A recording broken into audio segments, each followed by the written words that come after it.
बिस्मिल्लाहिर्रहमानिर्रहीम। बोलो के खुसूसी प्रोग्राम के साथ आज 6 सितंबर यानी यौम दिफा पाकिस्तान को मैं हूं शाहिद रिंद और इस वक्त मैं मौजूद हूं हैवी इंडस्ट्रीज़ टेक्सला में। अगर हम बात करते हैं हैवी इंडस्ट्रीज़ टेक्सला की तो 6 सितंबर 1965 को अगर हम याद करते हैं तो दुश्मन को पाकिस्तान पर हमला करते हुए जिस बात का गुरूर था वो उसकी टैंकों की तादाद थी जब वो लाहौर का रुख कर रहा था, लेकिन उसे जो जवाब दिया गया वो उसे आज तक यानी 2023 तक याद है। 6 सितंबर 1965 को पाकिस्तान ने जिस जंग में कामयाबी से अपना दिफा किया उसके बाद चंद चीज़ें जो सामने आईं उसमें सबसे अहम चीज़ जंगों का जो बादशाह है टैंकों की तैयारी के अमल में पाकिस्तान की बढ़ती हुई दिलचस्पी थी, जिसके लिए 1970 में हैवी इंडस्ट्रीज़ टेक्सला को कायम किया गया और गुजरते वक्त के साथ तमाम तर चैलेंजेस को सामने रखते हुए 1992 में हैवी इंडस्ट्रीज़ टेक्सला की जानिब से पाकिस्तान का पहला टैंक तैयार किया गया।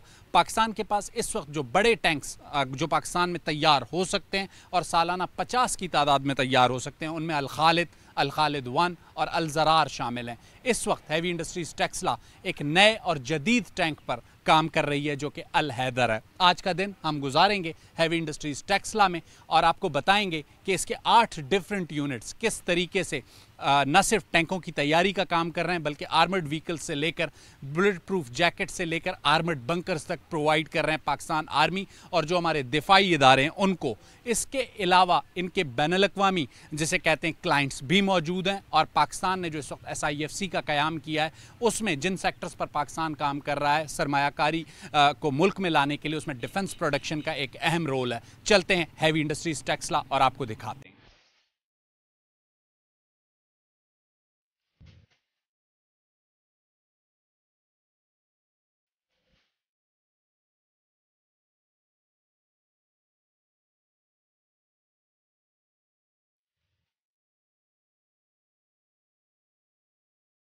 हैवी इंडस्ट्रीज़ टेक्सला में न सिर्फ पाकिस्तान आर्मी या उसके इदारों के लिए बल्कि जो सिविलियन आर्म फोर्सेस हैं उनके लिए भी न सिर्फ आर्मर्ड व्हीकल्स तैयार की जाती हैं, इसके अलावा भी जिसे कहते हैं life jackets, security check post जो बंकर्स कहलाते हैं वो बनाए जाते हैं। इस वक्त एक हॉल में मौजूद हैं जहां पर हमें ये नज़र आ रहा है ये APCs हैं जो कि सिंध पुलिस, रेंजर्स, इनकी जो कार्रवाइयाँ होती हैं या बलूचिस्तान पुलिस या फ्रंटियर कोर बलूचिस्तान उनमें हमें नज़र आती हैं। उसके अलावा ये ऐसी गाड़ियाँ हैं जो कि मुश्किल इलाकों में जहाँ पे कहते हैं पथरीली ज़मीन और जहाँ पर कच्चे रास्ते होते हैं ये वहाँ पर काम करती हैं। ये वो तमाम गाड़ियाँ या आर्मर्ड व्हीकल्स हैं जिन्हें पाकिस्तान आर्मी का डिफेंस प्रोडक्शन का ये इदारा हैवी इंडस्ट्रीज़ टेक्सला न सिर्फ पाकिस्तान आर्मी बल्कि जो सिविलियन आर्म फोर्सेस हैं उनके लिए भी तैयार करता है।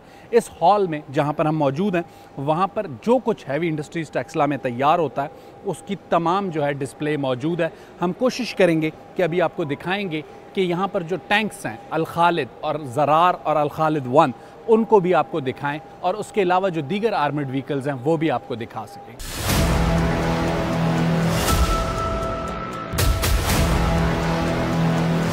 हैवी इंडस्ट्रीज़ टेक्सला में जैसे मैंने आपको पहले बताया कि आर्मर्ड व्हीकल्स बनाई जाती हैं। इस वक्त भी जो मेरे अकब में ये गाड़ियाँ हैं हम देखते हैं कि पंजाब के कच्चे के इलाकों में या सिंध के कच्चे के इलाकों में जब डाकुओं के खिलाफ ऑपरेशंस होते हैं तो हमें इस किस्म की APCs नज़र आती हैं।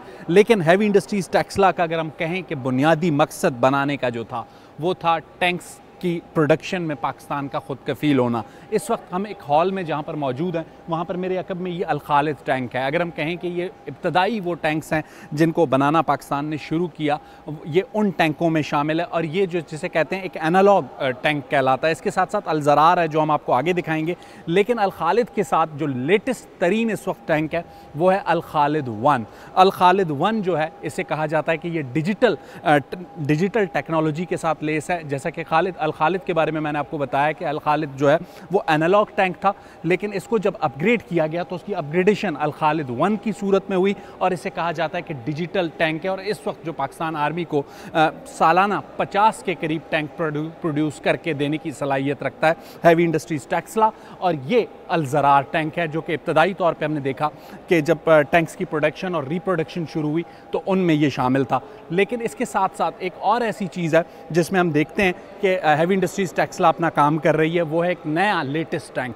अल खालिद 1 और ज़रार के बाद हैवी इंडस्ट्रीज़ टेक्सला जो है वो अल हैदर एक नया टैंक है जो कि लेटेस्ट तरीन टैंक है जिस पर काम कर रहा है। और जैसा कि हमने आपको पहले बताया कि अल खालिद और अल खालिद 1 में चाइना का इश्तराक शामिल था, लेकिन इसमें अल खालिद 1 में ये बताया जाता है कि इंजन यूक्रेन से इस्तेमाल किया जाता है। तो ये सवाल उठता है कि रशिया और यूक्रेन की जो जंग है उसके दौरान इसके इंजन की कैपेसिटी या इंजन की जो ज़रूरियात होंगी उन्हें कैसे पूरा किया जाएगा। तो हमें ये बताया गया कि उसके लिए भी जिसे कहते हैं अल्टरनेटिव जो अरेंजमेंट्स हैं 70% तक इसकी रिप्रोडक्शन पाकिस्तान में करने की सलाहियत मौजूद है।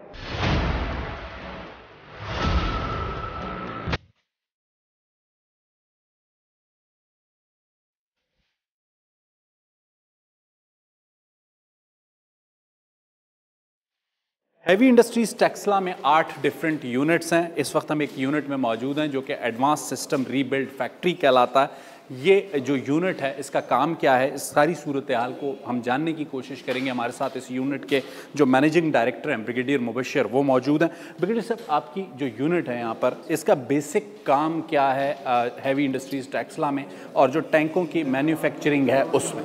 हमारी ये यूनिट जो है टैंकों के fire control system, gun control system और ऑप्ट्रॉनिक्स पे काम करता है। जैसे कि आपको ये नज़र आ रहे हैं, ये टैंकों की कमांडर गनर साइट्स, टैंकों का कंप्यूटर, हम इन चीज़ों की रीबिल्ड और इंडिजिनाइजेशन करते हैं।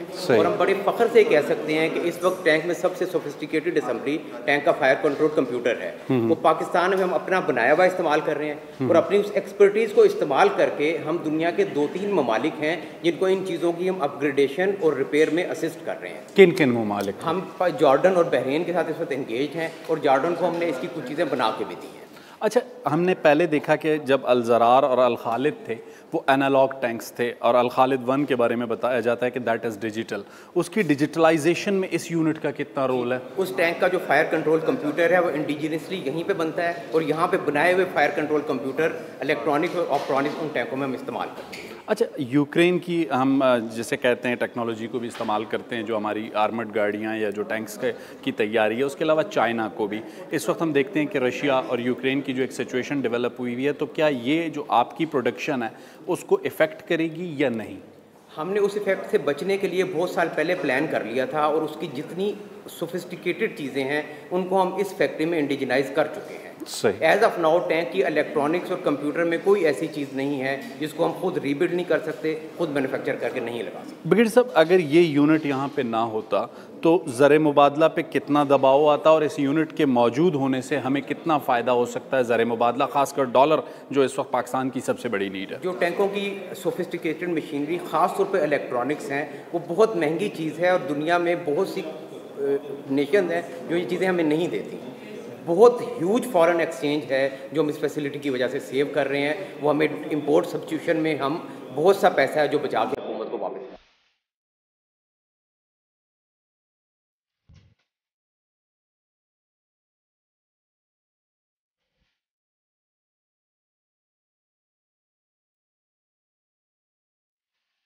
नाजरीन, किसी भी इमारत के जो पिलर्स होते हैं वो उस इमारत की बुनियाद होते हैं और उसी के बल पर वो इमारत खड़ी रहती है। अगर हम बात करते हैं हैवी इंडस्ट्रीज़ टेक्सला की, जहाँ पर armoured vehicle, bullet proof jacket और उससे लेकर टैंक्स तक की तैयारी का काम हो रहा है, तो इसके 8 यूनिट्स में जो बुनियादी यूनिट अगर मैं कहूँ कि पिलर आर्डिक है, और आर्डिक इसका इब्तदाई यूनिट भी है।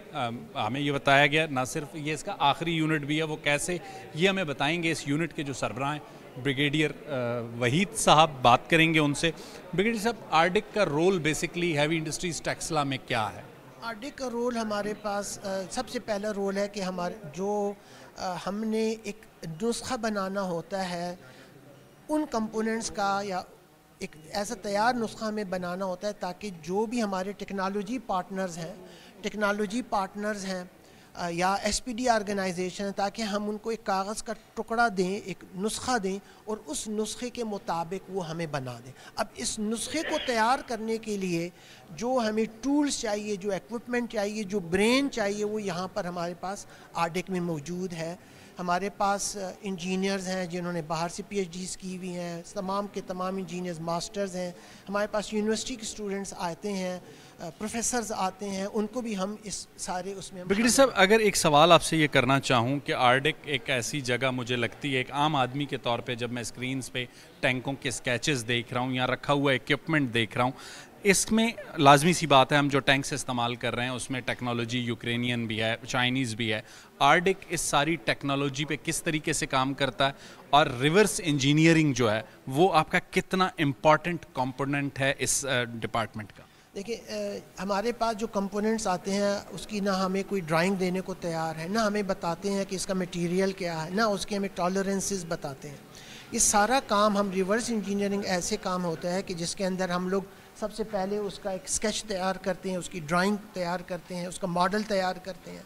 फिर मॉडल के बाद हम उस कंपोनेंट का एग्जैक्ट किस मटेरियल का बना हुआ है उसकी केमिकल कंपोजिशन मालूम करते हैं। फिर केमिकल कंपोजिशन के साथ साथ हम लोग उसकी मटेरियल की कितना ये हार्डनेस कितना है, ये इसकी स्ट्रेंथ कितनी है, कितना टार्क ले सकता है, ये सारा काम हम मालूम करते हैं। उसके बाद फिर हम प्रोसेस शीट्स लिखते हैं, उस सारे को सामने रखते हुए फिर कागज़ का एक कोई नुस्खा जो हम तैयार करते हैं। फिर ऐसा मटेरियल जो कि पाकिस्तान में मौजूद नहीं है, फिर हम उसकी री इंजीनियरिंग की तरफ जाते हैं कि अगर हम दूसरा मटेरियल री इंजीनियरिंग भी करते हैं। री इंजीनियरिंग इसलिए ज़रूरी है कि अगर वो मटेरियल या उसकी हम आईपी को जब सामने रखते हैं, आईपी राइट्स होता है ज़ाहिर जो ओईएम होता है, तो री इंजीनियरिंग हमें इसलिए जानना पड़ता है कि ताकि वो मटेरियल दूसरा हो लेकिन जो उसने जो फोर्सेस लेनी है, जो जहाँ पर उसने इस्तेमाल होना है, जिस टेम्परेचर पे उसने इस्तेमाल होना है, जिस टार्क पे उसने इस्तेमाल होना है, वो दूसरा मटेरियल भी वो ये ले सके। तो उसके अंदर अगर हमें डिज़ाइन में चेंज करना पड़ता है वो सारा काम हम इधर करते हैं। फिर तीसरा काम जो सबसे ज़रूरी हम लोग ये कर रहे हैं कि ऐसा सोल्यूशन, मसलन हमें फैक्ट्री या आर्मी कोई प्रॉब्लम पोज करती है कि हमारे टैंक की जो हमारे चाइनीज़ टैंक्स हैं या फॉर दैट मैटर यूक्रेनी टैंक है उसका प्रोटेक्शन सोल्यूशन कम है, तो वो फिर हम लोग ख़ुद उसके तजुर्बे करते हैं, हम मटेरियल लेते हैं, उस पर तजुर्बे करते हैं, फिर यूज़र के हवाले करते हैं, प्रोटोटाइप तैयार करके 2-3 प्रोटोटाइप्स बनाए जाते हैं। यूज़र उसको दौड़ाता है टैंक को, उसको जांच, उसकी फिर फीडबैक आती है हमारे पास और फीडबैक के मुताबिक फिर हम तमाम चेंजेस करते हैं, फिर हम लोग डिज़ाइन फ्रीज कर देते हैं। जब अच्छा, एक चीज़ जो हमने देखी अभी थोड़ा सा अंदाज़ा हुआ कि अल खालिद टैंक इब्तदाई तौर पे एनालॉग था, अल खालिद 1 डिजिटलाइज हुआ, तो उसके लिए जो डिजिटलाइजेशन का उसका अमल है वो भी HIT ने खुद कफ़ालत के तहत किया। जी हाँ, हमारा जो मोटो है सेल्फ थ्रू खुद किफ़ालत, जैसे आपने खुद कहा है। हमारे जो टेक्नोलॉजी पार्टनर्स हम उनको एक्विप करते हैं, मसलन कॉन्सेप्ट है, चनाब है, ऐसे एक लंबी लिस्ट है, में जहन में अभी और भी होंगे, बहुत ज़्यादा आपको लिस्ट दे दी जाएगी। हम उनके साथ शेयर करते हैं कि हमें जो मसलन किसी हद तक तो हम जा सकते हैं, लेकिन फिर टेक्नोलॉजी पार्टनर हमारे साथ हैंड इन ग्लव्स चलता है कि ये डिजिटाइजेशन में हमने करना है, जो इलेक्ट्रॉनिक्स है वो एक स्टेप ज़्यादा उन्होंने तय किया हुआ, तो उनके इंजीनियर्स इधर उनके साथ मिल के फिर हम, जैसे आपने अल खालिद 1 का पूछा, डिजिटल ड्राइवर पैनल है, उसके अंदर पूरा ये सारा डिज़ाइन हुआ, उसके ट्रायल्स हुए और अब हमारे उसमें लगा। अच्छा, इस वक्त हम अगर थोड़ा सा आपके साथ मूव करेंगे, मैं ये देख रहा था कि ये नौजवान यहाँ पे काम कर रहे हैं, तो मैंने इनसे जाके ये सवाल पूछा कि जो इक्विपमेंट उनके सामने रखा हुआ है उस इक्विपमेंट को अगर कैमरामैन आपको दिखा सके, इस इक्विपमेंट पर इस वक्त ये नौजवान जो काम कर रहा है, मैंने इनसे ये सवाल पूछा कि ये आप क्या कर रहे हैं, तो उन्होंने कहा कि इसे वो जो है इसकी ड्राइंग को दोबारा से बना रहे हैं। जैसे कि आपने मैं पहले बताया, ये कोई ऐसा इक्विपमेंट है टैंक का या किसी आर्मर्ड गाड़ी का जिसकी ड्राइंग हमारे पास अवेलेबल नहीं है, अब हम इसकी दोबारा से ड्राइंग बना रहे हैं, ऐसा ही हो रहा है। अगर हमने इसकी ड्राइंग दोबारा बनाई है, यानी इसकी ड्राइंग हमें नहीं दी है, जिस मुल्क का भी ये इक्विपमेंट है वो हमारे पास नहीं है, तो उसको हमने स्कैन किया। फेरो आर्म 7 एक्सेस फेरो आर्म है, ये पाकिस्तान पे ऐसा बहुत ज़्यादा इक्विपमेंट बैन भी है, यानी हमारे बहुत अच्छे जो हम कहते हैं कि दोस्त ममालिक भी हैं जो, लेकिन वो सारा ऐसा इक्विपमेंट या सॉफ्टवेयर बैन भी होता है, लेकिन दायर हमने लिया है इसको। अच्छा, इसकी अब जब ड्राइंग बन जाएगी, इसका अगर ख़ाम मटेरियल या इस चीज़ की प्रोडक्शन हम नहीं कर सकते तो देन क्या सोल्यूशन होता है? हम लोग अगर ख़ाम मटेरियल यही वाला मौजूद नहीं है तो फिर हम री इंजीनियरिंग की तरफ जाते हैं, हम इसका अल्टरनेट मटेरियल बताते हैं कि जो पाकिस्तान में मौजूद है, लेकिन उसकी खूबियाँ जो पार्ट जहाँ इस्तेमाल होना है, अगर इसने 500 डिग्री सेंटीग्रेड है या 700 पिस्टन की अगर हम बात कर रहे हैं, तो तमाम खूबियाँ अगर उस उसके पैरेलल कोई और आ जाता है, बहुत अच्छी बात है। अगर नहीं है तो फिर हम डिज़ाइन चेंज करके देते हैं कि अच्छा यहाँ पर इसकी मोटाई जो दीवार की मोटाई है ये ज़्यादा कर दो या कम कर दो उस मटेरियल के मुताबिक। सिर्फ ये मालूम करने के लिए कि दीवार हमने पतली करनी है या मोटी, हम इसको एक सिमुलेशन रन देते हैं कंप्यूटर पे, क्योंकि आपको यहाँ सारा कंप्यूटर ही नज़र आ रहा है। आपको ये है कि इसके अंदर हम सिमुलेट करते हैं वो कंडीशंस जो एक्चुअल कंडीशंस हैं और मैच करें, और फिर हम देखते हैं कि क्या ये हमें वही रिजल्ट्स देंगे कि नहीं है। तो वो सिमुलेशन बेस हम इसको मॉडल चूँकि हमें चाहिए होता है, तो ये स्कैनिंग उसके लिए बहुत ज़रूरी है। थैंक यू ब्रिगेडियर वहीद साहब। नाज़रीन, एक छोटी सी ब्रेक लेंगे। हैवी इंडस्ट्रीज़ टेक्सला का हमारा ये विजिट जारी रहेगा और हम आपको बताएंगे कि यहाँ पर मुल्क की दिफा के लिए क्या काम हो रहा है। लेते हैं एक छोटी सी ब्रेक।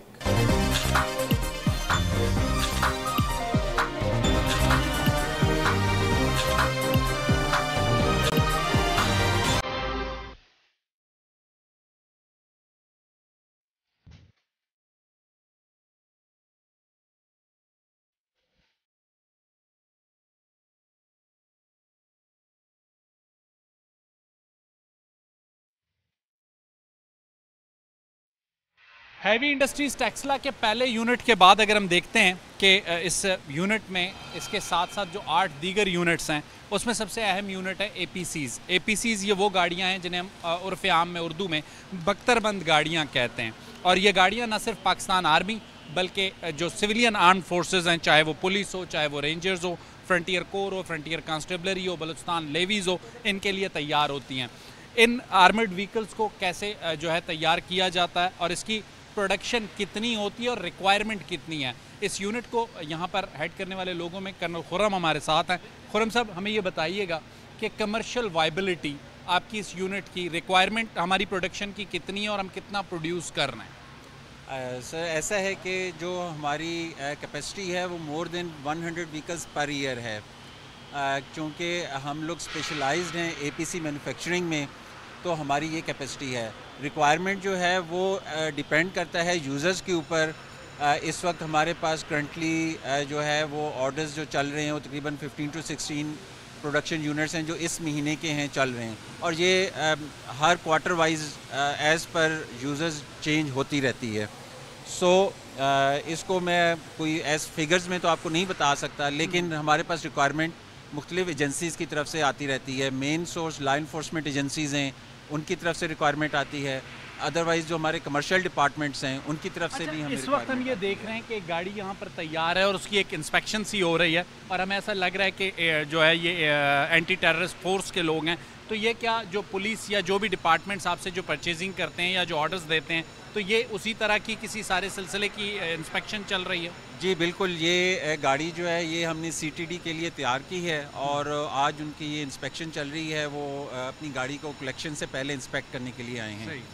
और इसके साथ आप देख सकते हैं दूसरे भी डिपार्टमेंट्स की गाड़ियाँ हमारे पास खड़ी हुई हैं, तो वो भी वक्तन फ़वक्तन जब हमारी गाड़ी तैयार हो जाती है तो वो हम यूज़र को ऑफ़र करते हैं कि वो आके एक दफ़ा देख लें, कोई उनके ऑब्जर्वेशंस हैं तो वो हमें बता दें और उसके बाद वो हमसे फिर गाड़ी कलेक्ट करके ले जाते हैं। इन APCओं के अलावा कमर्शियल आर्मर्ड व्हीकल्स भी क्लाइंट्स के लिए आप बनाते हैं, जैसे कि सिविलियन गाड़ियाँ होती हैं, लैंड क्रूजर्स हमने देखी हैं, या दीगर गाड़ियाँ? जी बिल्कुल, ऐसे ही है कि ये B6 और B7 लेवल गाड़ियाँ हैं, लेकिन इसके अलावा जो हम डिस्क्रीट आर्मरिंग की बात करते हैं जिसमें बेसिकली गाड़ी की आउटर शेप चेंज नहीं होती, वो कमर्शियल वेरिएंट ही रहता है।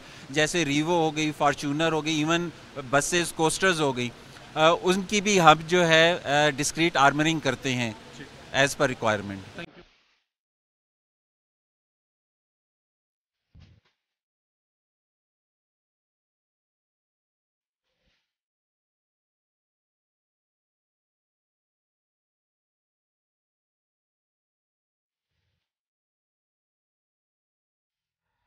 इस वक्त हम मौजूद हैं टैंक फैक्ट्री यूनिट में। ये टैंक फैक्ट्री यूनिट है जिस वक्त हम इससे मूव कर रहे हैं, चूँकि ये थोड़ा सा बड़ा है, इस पर वॉक थ्रू करने में ज़्यादा टाइम लगेगा, तो हमने कोशिश की कोई यहाँ पर जो फैसिलिटी अवेलेबल है उस फैसिलिटी को इस्तेमाल किया जाए। हमारे अकब में आपको नज़र आ रहा होगा यहाँ पर टैंक फैक्ट्री यूनिट है और इसमें मुख्तलिफ सेक्शंस में जो टैंक की तैयारी के मुख्तलिफ मराहिल्स हैं, जहाँ पर ये वेल्डर्स हमें नज़र आ रहे हैं, ये सारा कुछ यहाँ पर तैयार हो रहा है। और इस वक्त यहाँ पर कौन सा टैंक तैयार हो रहा है ये आपको थोड़ी देर में दिखाएंगे। इस आने वाले मंज़र में आपके सामने होगा ये आप देख सकते हैं एक बाकायदा स्ट्रक्चर या एक शेप निकल आई है इस टैंक की। और ये टैंक कौन सा है, ये बड़ा अहम सवाल है और ये एक सरप्राइज़ भी है इसका जवाब, जो अब से थोड़ी देर बाद हम आपके सामने लाएंगे। लेकिन इस वक्त हम ये देख रहे हैं कि यहाँ पर जिस तरीके से काम हो रहा है वो काम तमाम यूनिट्स में जिस अंदाज से हो रहा है, अगर इसी स्पीड से और इसी चीज़ों से काम होता रहा तो जो हम देख सकते हैं कि जो हमारी डिफेंस प्रोडक्शंस हैं उनमें जो हमारी ज़रूरत है उस ज़रूरत को पूरा करने की पूरी तरह से सलाहियत हैवी इंडस्ट्रीज़ टेक्सला HIT रखता है। इस वक्त मेरे राइट पे अगर मैं आपको दिखाऊं, राइट पे ये जो टैंक का स्ट्रक्चर है ये तकरीबन कंप्लीट हो चुका है। और यहाँ पे मैं चाहूँगा कि थोड़ा सा गाड़ी को रोकें और आपको ये दिखाएं, ये भी एक स्ट्रक्चर है जो कंप्लीट तकरीबन नियरेस्ट है। और इस टैंक फैक्ट्री में जब हम पहुँचे हैं तो ये स्ट्रक्चर जो मेरे सामने है, कैमरा आपको इस वक्त दिखा सकता है, इसे BT4 कहा जाता है और ये हैदर टैंक है। और ये लेटेस्ट तरीन जो टैंक हैवी इंडस्ट्रीज़ टेक्सला में अल खालिद 1 और अल ज़रार के बाद जो तैयार हो रहा है पाक चीन के ताउन से, ये है वो टैंक जिस पर इस वक्त काम जारी है। और ये अगर हम कहें कि लेटेस्ट तरीन टैंक है हैवी इंडस्ट्रीज़ टेक्सला का तो गलत नहीं होगा। लेते हैं एक छोटी सी ब्रेक के बाद दोबारा हैवी इंडस्ट्रीज़ टेक्सला का अपना विजिट जारी रखेंगे।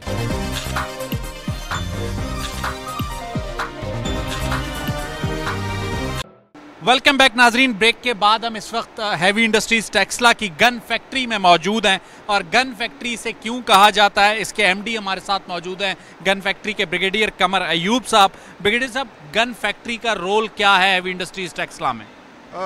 गन फैक्ट्री का बहुत कलीदी किरदार है गन फैक्ट्री HIT में। यहाँ पे जितने भी आप सिस्टम देख रहे हैं, टैंक गन सिस्टम्स, उन सब में जितने भी हल्की और बड़े कैलिबर की तोपें या गन नस्ब हैं वो यहीं पे मकामी तौर पर तैयार की जाती हैं। हमने इब्तदाई तौर पे अपने सफ़र का आगाज़ 105 millimetre rifle tank gun barrels के साथ शुरू किया, जो कि हमारे टैंक T59 और T69 में नस्ब थी। उसके बाद सन 2000 में जब हमने अपने आप को अपग्रेड किया तो हमने 125 millimetre smooth bore tank gun barrels और उनकी तमाम असेंबलीज़ बनाना शुरू कर दी। और ये तमाम असेंबलीज़ 1200 मुख्तलिफ छोटे और बड़े कंपोनेंट्स का मजमूआ है, जिसमें गन बैरल एक कंपोनेंट है। और अल्हम्दुलिल्लाह वो तमाम कंपोनेंट्स हम यहाँ पे बनाते हैं। इसी तरह पाकिस्तान आर्मी में शमूलियत इख्तियार करने वाले एक जदीद तरीन टैंक VT4 जो चाइना से हमने हासिल किया है, उसमें भी इंतहाई एक जदीद तरीन गन नस्ब है। और वो हमने ख़ुद इंडिजिनसली यहाँ पे 1 साल की कलील मुद्दत में उसका तमाम डिज़ाइन डेवलपमेंट वर्क कंप्लीट किया, उसको टेस्ट एंड ट्रायल के मुख्तलिफ मराहिल से गुजारा और अल्हम्दुलिल्लाह अब हम इस काबिल हैं कि उस गन को ख़ुद प्रोड्यूस कर सकें और हम कर भी रहे हैं। और हमारे मुस्तकबिल में आने वाले जदीद टैंक अल हैदर टैंक में वही गन नस्ब की जाएगी। अच्छा, ये गन फैक्ट्री बेसिकली कायम कब से हुई और कितना वक्त लगा गन्स की तैयारी में ख़ुद कफ़ील होने में? जैसे मैंने बताया कि हमारा सफ़र का आगाज़ 1992 में हुआ और आज की तारीख़ तक हमें तकरीबन 30 साल लगे यहाँ तक पहुँचने में। और अल्हम्दुलिल्लाह हमने इसमें बहुत सारी अचीवमेंट्स और ब्रेक थ्रू हासिल किए। और आपको ये सुन के खुशी होगी कि ना सिर्फ अब हम पाकिस्तान आर्मी की रिसाले की रेजिमेंट्स या आर्मड कोर की ज़रूरियात पूरी कर रहे हैं, बल्कि पाकिस्तान आर्मी के रिसाले की जितनी रेजिमेंट्स हैं जिसमें 125 मिलीमीटर टैंक गन नस्ब हैं वो यहीं पे मकामी तौर पर तैयार शुदा हैं। अच्छा, आर्टिलरी की आप थोड़ी देर पहले हमसे बात कर रहे थे, ये ना सिर्फ हैवी इंडस्ट्रीज़ टेक्सला आर्मर्ड गाड़ियों या टैंक्स की जिसे कहते हैं रीबिल्डिंग और दोबारा उनको बनाने का इदारा है, बल्कि आप हमें बता रहे थे कि इस गन फैक्ट्री में आर्टिलरी की जो गन्स हैं, आर्टिलरी टैंकों के बाद अगर हम कहें जंग में सबसे बड़ी इंपॉर्टेंस जो है वो आर्टिलरी की होती है। आर्टिलरी की जो गन्स हैं वो भी आप यहीं पे तैयार करने की कोशिश कर रहे हैं या कर चुके हैं? जी हाँ, जैसे आप मालूम है कि तोपखाना पाक फ़ौज में या किसी भी फ़ौज के लिए एक बहुत कलीदी किरदार का हामिल है। और अल्हम्दुलिल्लाह हम एक अपने नए डोमेन में चले गए हैं और कौम के लिए ये बड़ी बाइस खुशी की बात है कि हमने एक बहुत बड़ा ब्रेक थ्रू अचीव किया है। और हम ना सिर्फ अब टैंक गन बैरल्स बनाने में खुद कफ़ील हो गए हैं, बल्कि अब हम बड़े दहाने की तोपें जो 125 मिलीमीटर की टैंक गन्स हैं वो भी बनाने के काबिल हो गए हैं। और इसमें एक बहुत बड़ी और अहम अचीवमेंट हमारी ये है कि इसको बनाने के लिए जो भी क्रिटिकल जो टूलिंग्स हैं, गेजेस हैं और इंतहाई क्रिटिकल मशीन अपग्रेड्स हैं वो हमने मकामी तौर पे ख़ुद तैयार किया है। अकब में मुझे कुछ चीज़ें नज़र आ रही हैं, ये इन्हीं में से हैं, अगर आप हमें थोड़ा सा गाइड कर सकें। अगर आप इनको देखें तो ये एक बहुत ही हसास नौइयत की टूलिंग्स और गेजेस हैं जो कि मकामी तौर पर तैयार की गई हैं, और ये वो टेक्नोलॉजी है कि जो कि दुनिया में आपको देने को कोई तैयार नहीं है। गन बैरल्स आपको बनी हुई तो सब दे देते हैं, लेकिन उसको बनाने के लिए जो कि टूलिंग्स और मशीन अपग्रेड्स इस्तेमाल होते हैं वो कोई नहीं देता। तो अल्हम्दुलिल्लाह अब हम इस खुद कफ़ालत के सफ़र में बहुत आगे चले गए हैं, और अब हम पाकिस्तान का शुमार उन चंद एक ममालिक में कर सकते हैं जिनके पास ना सिर्फ टैंक गन्स बल्कि आर्टिलरी गन्स बनाने की भी मुकम्मल सलाहियत आ गई। सर, हम इससे पहले जो अपनी आर्टिलरी गन्स हैं उनके लिए अमेरिकन इक्विपमेंट आप कह रहे थे कि इस्तेमाल कर रहे थे। आपने कहा कि हमने यूके और दीगर चाइनीज़ मैड भी आर्टिलरी गन्स यूज़ की। अब पाकिस्तान को बाहर से आर्टिलरी गन्स लेने की ज़रूरत होगी, या आर्टिलरी गन्स या आर्टिलरी की जो मशीनरी है उसमें हम कम्प्लीटली ख़ुद कफ़ील हो चुके हैं? जैसे मैंने बताया कि हमने एक बहुत बड़ा ब्रेक थ्रू अल्हम्दुलिल्लाह अचीव किया है। सबसे पहले हमारा चैलेंज था कि हम आर्टिलरी गन बैरल्स बनाएं, जो कि हमारे पास पहले इक्विपमेंट मौजूद है उनकी रिप्लेसमेंट के लिए। इसी से लीड लेते हुए अब हम कंप्लीट डिज़ाइन सिस्टम के कंप्लीट डिज़ाइन पर जा रहे हैं, और वो इंशाल्लाह हम आपको अनकरीब मुस्तक़बिल करीब में उसकी कंप्लीट डिज़ाइन एंड डेवलपमेंट करके दिखाएंगे। लेकिन ये हमारा एक पहला कदम था, और ये बहुत बड़ा ब्रेक थ्रू था। और एक सबसे बड़ा ब्रेक थ्रू ये भी है कि हमने इसके अंदर इस्तेमाल होने वाले इंतहाई क्रिटिकल औज़ार, टूलिंग्स और जो मशीन अपग्रेड्स हैं और गेजेस हैं वो हमने ख़ुद मकामी तौर पे अपनी मकामी इंडस्ट्री की मदद से तैयार किए हैं, और अब हमारी वेस्ट के ऊपर टोटल डिपेंडेंस ख़त्म हो गई है। तो अल्हम्दुलिल्लाह स्टेप बाय स्टेप हम चल रहे हैं, और इंशाल्लाह हम ख़ुद कफ़ालत की मंजिल हमारे करीब है, और अनकरीब हम कंप्लीट एक आर्टिलरी गन सिस्टम के ऊपर हम काम भी कर रहे हैं, और वो हम कौम को एक तोहफ़ा देंगे। अच्छा, जब ये आर्टिलरी गन के तोहफे की आप बात करते हैं, जैसे कि हमने देखा कि हैवी इंडस्ट्रीज टेक्सला में ख़ासकर कुछ ऐसे ममालिक हैं जिन्हें हम यहाँ से चीज़ें भिजवा भी रहे हैं, और ये अब कमर्शियली पाकिस्तान इस काबिल हो गया कि दीगर ममालिक को फैसिलिटी दे। तो आर्टिलरी एक ऐसा सब्जेक्ट है जिसमें आप समझते हैं कि रीजन के किसी मुल्क को इसकी ज़रूरत हो सकती है, जैसे अफ्रीका के साथ हम डिफेंस डील्स करते हैं या अरब कंट्रीज़ के साथ करते हैं, तो उसमें आप समझते हैं कि आर्टिलरी की ये गन या अल खालिद या ज़रार या हैदर ये कैपेसिटी रखते हैं कि हम इन्हें कमर्शियली बैरून मुल्क भी सेल आउट कर सकें? जी बिल्कुल कर सकते हैं। हमारी इसी सलाहियत को देखते हुए जो कि हमने खुद कफ़ालत टैंक गन बैरल्स में हासिल की और गन असेंबलीज़ में हासिल की, और इसी तरह जब से हमने 155 मिलीमीटर आर्टिलरी गन बैरल्स को बनाने में सलाहियत हासिल की है, तो हमारे बहुत से दोस्त इस्लामी ममालिक ने हमें रब्ता किया है, जिनमें अरब ममालिक भी शामिल हैं, अफ्रीकी ममालिक भी शामिल हैं, और जो कि हमारे साथ इंटरेस्टेड हैं कि हमारे साथ मिलकर अपने लिए भी एक सिस्टम डेवलप करें, और हम उनकी मदद भी कर रहे हैं, और हम उनको टैंक गन बैरल्स भी एक्सपोर्ट करने के काबिल हो गए हैं। अच्छा, SIFC की हम बात करते हैं, सबसे बड़ी चीज़ जो हमेशा ख़ुद किफ़ालत का फ़ायदा होता है कि हम अपना ज़र मुबादला बचाते हैं, लेकिन अगर SIFC के तहत ये जो चीज़ें आप तैयार कर रहे हैं, मिडल ईस्टर्न कंट्रीज़ को हम SIFC के तहत फोकस कर रहे हैं जो स्पेशल इकनॉमिक फाइनेंशियल काउंसिल है, उसके अलावा ऐसे कौन से ममालिक रीजन के हो सकते हैं या अफ्रीकन कंट्रीज़ जो इंटरेस्ट शो कर सकते हैं या जिन्हें हमें एक्सेस करने की ज़रूरत है? जिस तरह मैंने बताया कि मिडल ईस्ट कंट्रीज़ में, अरब ममालिक में ज़्यादातर अमेरिकन इक्विपमेंट है, हमारे पास भी अमेरिकन इक्विपमेंट है, तो हमारा इक्विपमेंट के साथ जो एफिलिएशन है वो वही है जो उनका है।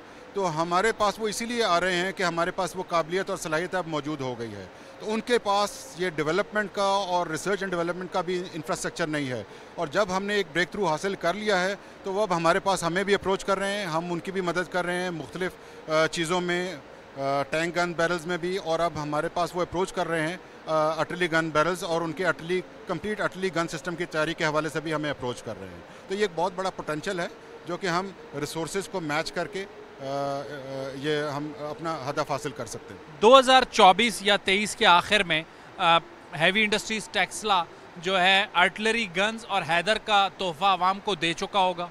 जी इंशाल्लाह, जिस तरह हम मेहनत कर रहे हैं हैदर टैंक के हवाले से, तो मैं 100% श्योर हूँ और कौम को मुबारकबाद देना चाहता हूँ कि हमें ये सलाहियत है। हमने उसका जदीद तरीन गन फायरिंग सिस्टम जो है वो बना लिया है, और वो तमाम तजर्बाती और टेस्ट एंड ट्रायल से गुज़र चुका है, और इंशाल्लाह जो ही हमारी टैंक फैक्ट्री पहला हैदर टैंक रोल आउट करेगा, उसमें हमारा ही अपना ही बना हुआ गन सिस्टम नस्ब होगा। मेरे अकब में आने वाला T-85 टैंक हो या अल खालिद 1 या ज़रार, ये पाकिस्तान की हैवी इंडस्ट्रीज टेक्सला क्या शान है। अगले प्रोग्राम तक मुझे शाहिद रिंद को इजाज़त दीजिए। अल्लाह हाफिज़।